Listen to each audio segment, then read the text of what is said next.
Migration இடப்பெயர்வு. ஒவ்வொரு ஆண்டும் உலகம் முழுவதும் கோடிக்கணக்கான மக்கள் தங்கள் வீடுகளை விட்டு புதிய இடங்களுக்கு செல்கிறார்கள். இப்பயணம் இடம்பெயர்வு என்று அழைக்கப்படுகிறது. இடம்பெயர்வு என்பதினை வரலாற்று ரீதியாக நோக்கும்போது இது உலகிற்கு புதிதான ஒன்று அல்ல. மனித வரலாற்றின் தொடக்கம் முதலே உணவு, தண்ணீர், பாதுகாப்பு போன்ற காரணங்களுக்காக மனிதன் இடம்பெயர்ந்தே வந்துள்ளான். பழங்காலத்தில் மக்கள் வேட்டை மற்றும் இயற்கை வளங்களை தேடுதல், அத்துடன் மந்தை வளர்ப்பு நிமித்தமும் இடம் மாறினர். பின்னர் சிறப்பான நாகரீகங்கள் உருவாகிய போது மக்கள் நகரங்களுக்கு இடம்பெயரத் தொடங்கினர். இதன் மூலம் பெரிய நாகரீகங்களும் உருவாகின. இந்நாகரீகங்களில் இருந்தே தற்கால நவீன அரசுகள் தோற்றம் பெற்றுள்ளது. இடப்பெயர்வு. இடப்பெயர்வானது 2 வகைப்படும். 1 உள்நாட்டு இடப்பெயர்வு, 2 சர்வதேச இடப்பெயர்வு. உள்நாட்டு இடப்பெயர்வு. உள்நாட்டு இடப்பெயர்வு என்பது ஒரு நாட்டின் எல்லைக்குள் வேறு மாநிலங்களுக்கு இடம்பெயர்வதாகும். உள்நாட்டு இடம்பெயர்வினை மேற்கொள்ளும் போது மக்கள் தொகையில் எந்தவொரு மாற்றமும் இடம்பெறாது. அதிகமாக உள்நாட்டு இடம்பெயர்வுகள் கிராமத்திலிருந்து நகரத்தை நோக்கி இடம்பெயர்வதாகவே காணப்படுகின்றது. உதாரணமாக இலங்கையை எடுத்து நோக்கினால் கிராமப்புறத்திலிருந்து மேல் மாகாணத்துக்கான, குறிப்பாக கொழும்பு மாவட்டத்துக்கான இடம்பெயர்வுகளே அதிகம் இடம்பெறுகின்றன. அடுத்து சர்வதேச இடப்பெயர்வு. சர்வதேச இடப்பெயர்வு என்பது ஒரு நாட்டு மக்கள் மற்ற நாடுகளுக்கு சென்று வாழ்வதாகும். இதன் போது ஒரு நாட்டிலிருந்து இன்னொரு நாட்டிற்கு செல்லும் போது மக்கள் தொகையில் மாற்றம் ஏற்படும். இவை தவிர பருவகால அல்லது தற்காலிக இடப்பெயர்வு என்பதும் ஒரு வகையாகும். உதாரணமாக ஒரு பருவ வேலைக்காக, அறுவடைக்காக இடம்பெறும் இடப்பெயர்வினை குறிப்பிடலாம்.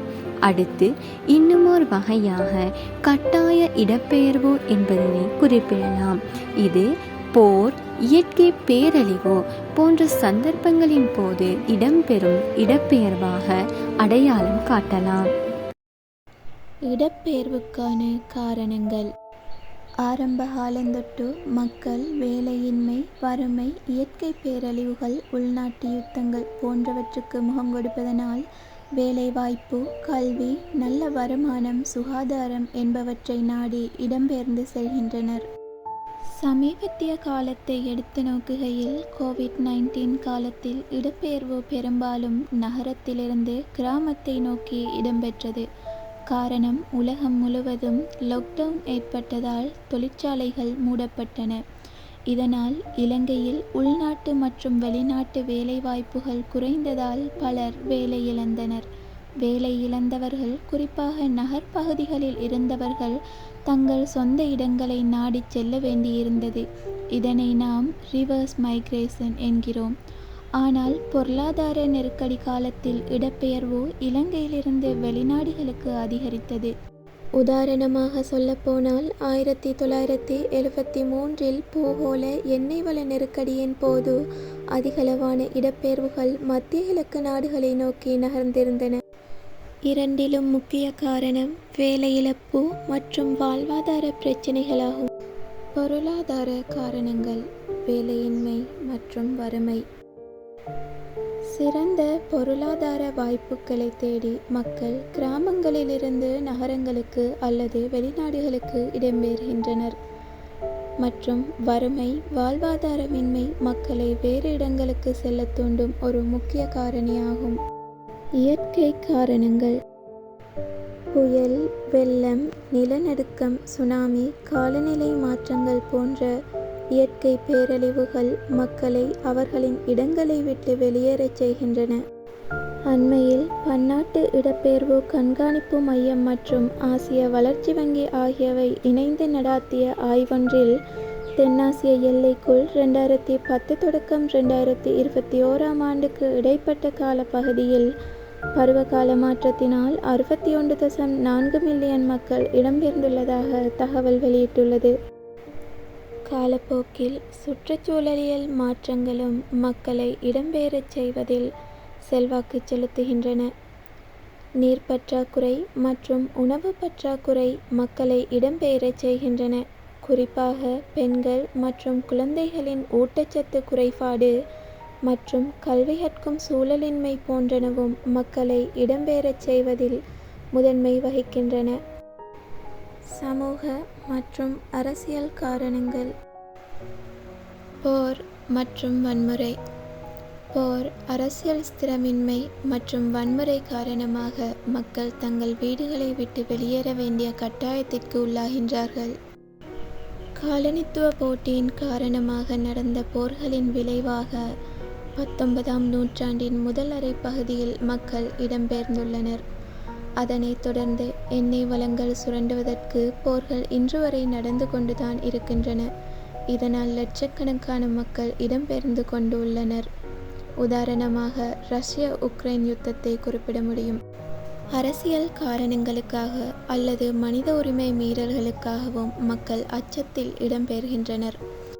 உதாரணமாக இலங்கையின் 30 வருட காலமாக இடம்பெற்ற உள்நாட்டு யுத்தத்தினை குறிப்பிட முடியும். மேம்பட்ட வாழ்க்கை.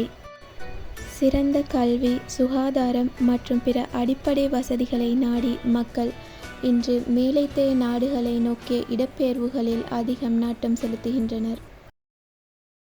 இடப்பெயர்வின் விளைவுகள். நன்மைகள். பொருளாதார முன்னேற்றம். தொழிலாளர்கள் புதிய வேலைவாய்ப்புகளை பெற்று குடும்பத்துக்கு அதிக வருமானம் அனுப்ப முடிகிறது. பண வழங்கு. வெளிநாடுகளில் பணிபுரியும் மக்கள் தாய் நாட்டிற்கு அனுப்பும் பணம் அந்த நாட்டின் பொருளாதார வளர்ச்சிக்கு உதவுகிறது. தொழில்நுட்ப அறிவு. வெளிநாடுகளில் கற்றுக்கொண்ட புதிய தொழில்நுட்பம், திறமைகள், கல்வி ஆகியவை தாய் நாட்டிற்கு திரும்பிய போது பயன்படுகின்றன. வளர்ச்சி மற்றும் வேலைவாய்ப்பு. மக்கள் வேலைவாய்ப்பு குறைவான பகுதிகளில் இருந்து வேலை அதிகமுள்ள இடங்களுக்கு இடம்பெயர்வதால் வேலைவாய்ப்பு சமநிலை ஏற்படுகிறது. பண்பாட்டு பரிமாற்றம். பல்வேறு நாடுகள், மொழிகள், மரபுகள் கலந்து சமூகத்தில் புதிய அனுபவங்கள் உருவாகின்றன. தீமைகள். மூளைசாலிகளின் வெளியேற்றம். திறமையானவர்கள் வெளிநாடுகளுக்கு செல்வதால் தாய் நாட்டின் திறமைமிக்க மனித வளத்தில் குறைவு ஏற்படுகிறது. சமூக பிரச்சினைகள். குடும்பத்தினரிடமிருந்த பிரிவு, குழந்தைகளின் கல்வி மற்றும் வளர்ச்சியில் இடையூறு ஏற்படும். சுரண்டல் மற்றும் பாகுபாடு. வெளிநாடுகளில் சில நேரங்களில் தொழிலாளர்கள் குறைந்த ஊதியம், மோசமான வேலைநிலை மற்றும் இனவெறி போன்ற சவால்களை சந்திக்க நேரிடுகிறது. மக்கள் அழுத்தம். வருகை நாடுகளில் வீடு, மருத்துவம், கல்வி போன்ற சேவைகளில் கூடுதல் சுமை ஏற்படும். அடையாள பிரச்சினை. புதிய பண்பாட்டு சூழலில் பழகுவதில் சிரமம், மன அழுத்தம் போன்றவை உருவாகின்றன. இலங்கை நாட்டை அடிப்படையாக கொண்டு இடப்பெயர்வின் நன்மைகள் மற்றும் தீமைகளை பார்ப்போம். நன்மைகள். வேலைவாய்ப்பு. வெளிநாட்டு வேலைவாய்ப்புகள் மூலம் வருமானம் பெருகுகிறது. இன்று அதிகமானோர் மத்திய கிழக்கு, கொரியா, இத்தாலி போன்ற நாடுகளிற்கு வேலைவாய்ப்பிற்காக இடம்பெயர்கிறார்கள். வெளிநாட்டு நாணய வருமானம். இலங்கை பொருளாதாரத்திற்கு முக்கியமான வெளிநாட்டு நாணயம், அதாவது அந்நிய செலாவணி கிடைக்கப் பெறுகிறது. தொழில்நுட்ப அனுபவம். வெளிநாடுகளில் பழகும் தொழில்நுட்பம் மற்றும் அனுபவங்களை கொண்டு வந்து உள்ளூரில் வளர்ச்சியை ஏற்படுத்தலாம். கல்வி மேம்பாடு. மாணவர்கள் வெளிநாட்டில் கல்வி கற்று வருவதன் மூலம் நாட்டின் அறிவுத்திறன் மேம்படுகிறது. தீமைகள். மூளைசாலிகளின் வெளியேற்றம். திறமையான வேலைநுட்ப நிபுணர்கள் வெளிநாட்டில் குடியேறுவதால் நாட்டுக்குள் திறமை இழப்பாகிறது. குடும்ப பிரிவுகள்.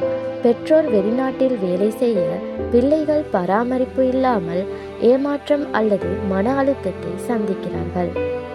சமூக மாற்றங்கள். பாழடைந்த கலாச்சாரம், மேம்பட்ட நாகரிக சீரழிவுகள், அடையாள இழப்பு போன்ற சமூக விளைவுகள் ஏற்படலாம்.